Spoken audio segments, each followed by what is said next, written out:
I found an interesting article earlier. It's titled YouTube Sued for $720,000 over alleged copyright strike retaliation, quote unquote. So I figured we'd take a look at this article, see what it has to say. DJ Shorty, a popular YouTuber who claims to have earned $310,000 from the platform, is now suing the company. The case is extremely unusual and centered around claims that YouTube not only failed to promote his videos, but also retaliated to the threat of a lawsuit by not processing copyright claims properly, resulting in his channels getting shut down for repeat infringement. Yeah, that doesn't surprise me at all, honestly. It says it's centered around claims that YouTube not only failed to promote his videos. That part is really, really important. That's basically provable in many cases. They failed to promote videos that they don't like, or anything critical of them, they won't promote it, or they'll stop promoting the channel completely, that kind of thing. While most YouTube users are simply visitors to the site, a minority produce their own content and upload it to the platform for others to enjoy. Some can make a decent living when they enter a revenue sharing agreement with YouTube, but when things go wrong, those earnings can stop in an instant. According to popular YouTuber DJ Shorty, real name Eric Mishiev, this happened to him, and he's blaming the whole thing on YouTube using copyright strikes as retaliation to his threats of a lawsuit. In a complaint filed in a California federal court Wednesday, Mishiev describes himself as a well-known journalist and DJ known as Shorty, who publishes original music, DJ mixes, and celebrity interviews in videos on YouTube. Since 2007, Mishiev says he's run 2 YouTube channels, DJ Shorty Forever and The Shorty Show. These channels were monetized following an agreement with YouTube, and after developing a subscriber base of 250,000 users, his channels generated more than 110 million views. For this, YouTube paid him $310,000 over a 5-year period. That sounds about right. I think that's probably pretty accurate, give or take. In March 2016, Mishiev claims he began receiving copyright claims on his highest advertisement revenue videos. He says he responded with counterclaims to avoid YouTube's 3 strikes process, which would have disabled his channel. However, he reports that all claims were won and his channel was reinstated for monetization. Really fascinating. I know YouTube is honestly kind of a crooked company at this point. Like, they will deprioritize your video. They will take monetization away for any reason or no reason at all. They will do all kinds of really, really crooked things. It's pretty messed up. And I've been trying to separate my income from YouTube's AdSense, and I've largely been successful in that attempt. Trying to separate the two things has been difficult, but doable, and I'm succeeding. So I'm pretty happy with that. Lots of support from Patreon, lots of support from all kinds of other avenues. So if YouTube disappeared tomorrow, like if YouTube deleted my channel tomorrow, all of my channels, I would be okay. I'd be fine. Just making it off of the various different revenue sources that I have coming in. I'd make significantly less money than I do, but I would survive, and I could continue building an audience outside of YouTube. So I'm really not terribly worried about what YouTube does, but it's just like on a more personal note, it's really disappointing to me that like to see YouTube go from where they were to where they are now. They were something special. They were huge. They had so much going for them, like YouTube did as a company, and they got a little trigger happy and a little scared and buckled, and not just once, not just twice, not just 3 times, but at least a minimum of 4. We've seen a minimum of 4 adpocalypses or adpocali or whatever you want to call it. YouTube has implemented rules as a result that are really... Okay, so let me give you an example of a rule that I don't like with YouTube. The start of YouTube's downfall, in my opinion, is when they decided that you couldn't monetize a channel until you get 1,000 subscribers and 240,000 watch minutes. It's such a small thing. Like, you're not going to make $100 before that point. Like, you may make $100 before that point, before you get 1,000 subscribers. But that's it. It's really not that much, honestly.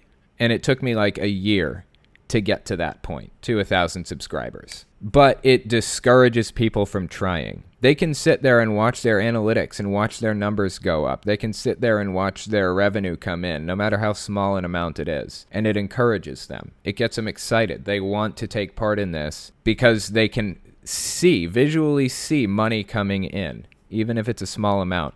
And it keeps them going. And YouTube pulled that away from them, from smaller creators. And it's discouraging. That discourages people. Not just that, but my podcast channel, my old one, I reached the threshold for monetization within, it took me like 6 or 8 months to reach it or something like that. It was in October, and I applied for monetization for partnership, and it just got monetized like a month ago or something for the very first time. So it took them like 10 months to monetize my channel or something like that. So you've got a year of waiting to reach the threshold and another year of waiting before you see a dime. Like, it's just, they're discouraging people from even bothering. Now, there are a lot of really solid, good content creators on here right now on YouTube. Lots of really good creators. That's not going to be the case for long. In fact, pretty soon,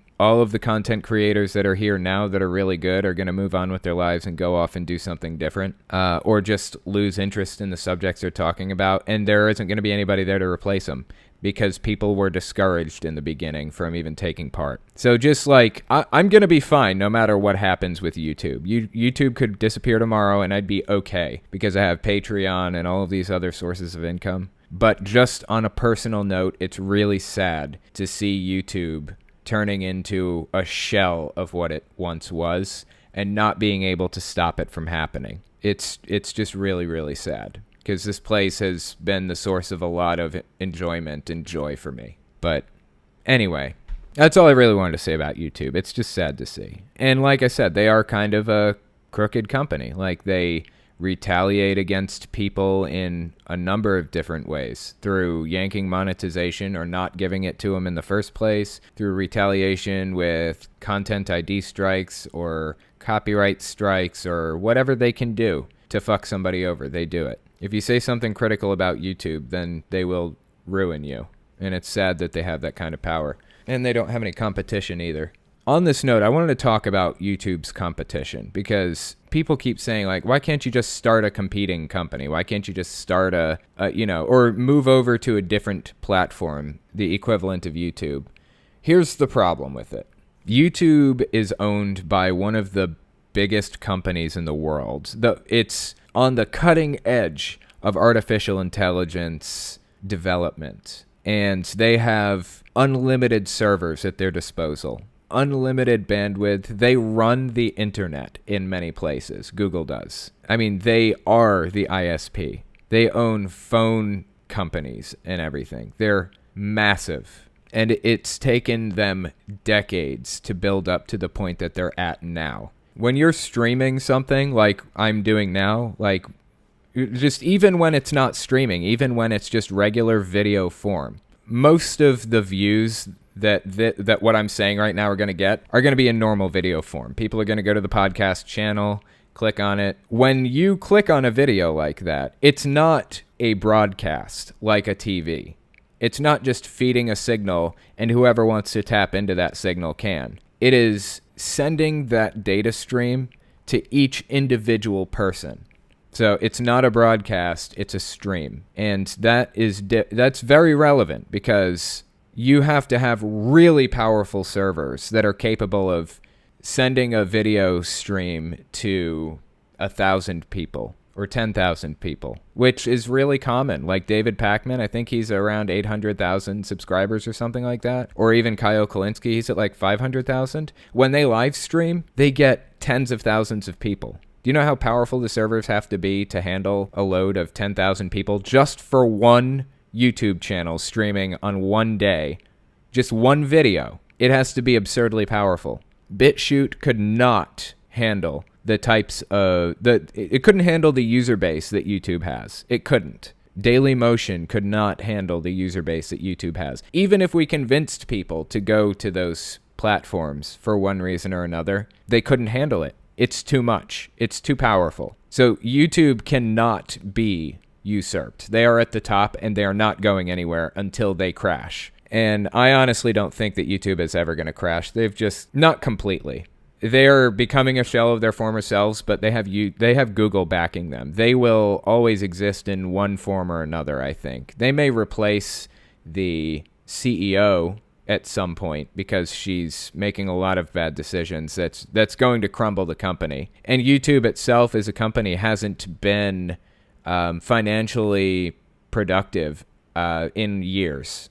They've been in the negatives for years. YouTube's been paying money out to exist for years. So anyway, I don't know. It's just disappointing to see YouTube going the direction they're going. It's not about like concern for myself or anything so much as sadness that a great platform is eating itself from the inside out. If you like what I do and you want to make sure I can continue to do it, you can support me in a few ways. First, you can support me on Patreon. That's probably the best way. But if you want to get something back for your support, you can check out my Teespring. I'm trying to make a shirt design for every cult I've covered. I haven't gotten every one, but I'm working on it. So check it out and see if your cult is up there. Second, you can support me by checking out my game shop. I sell controller, cartridge, and game box stands for every system from the original Nintendo and Sega Game Gear to the Xbox One and Nintendo Switch. So give that a look too. And finally, if you want to support me in some way other than monetarily, you can check out my other YouTube channels. I have a retro game channel where I answer questions like, why does Shy Guy have a mask? And why are CRT TVs the best way to play retro games? I also have the podcast where I talk about stuff I don't feel I can say on a monetized channel. And finally, I have my main channel where I talk about cults. I wish I didn't have to worry about dancing around subjects carefully in the first place, but I chose to do this as a full-time job, so unfortunately I rely on YouTube's AdSense and on the support of patrons to continue doing the work I do. Anyways, check me out in all those places if you haven't already. Thanks for listening, guys.